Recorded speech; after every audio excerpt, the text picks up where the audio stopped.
And Russia may default on its debts in the wake of unprecedented sanctions over its invasion of Ukraine, but that would not trigger a global financial crisis. IMF MD, she has said that. And in an interview, she said sanctions imposed by US and other democracies were already having a severe impact on Russian economy and would trigger a deep recession there this year.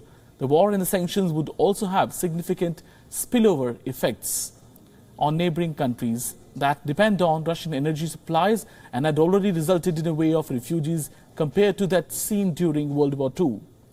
She said Russia calls its actions in Ukraine a special operation, but sanctions were also limiting Russia's ability to assess its resources and service its debt payments. That mean it's a default, and it was no longer being viewed as improbable. The total exposure of banks to Russia amounted to around $120 billion, and asked if Russia could access $1.4 billion in emergency IMF funding approved for Ukraine last week if Moscow won the war and installed a new government. IMF MD said the funds were in a special account accessible only by Ukrainian government. Reports said impact would be more severe in terms of driving up commodity prices and inflation, potentially leading to hunger and food insecurity in parts of Africa as well.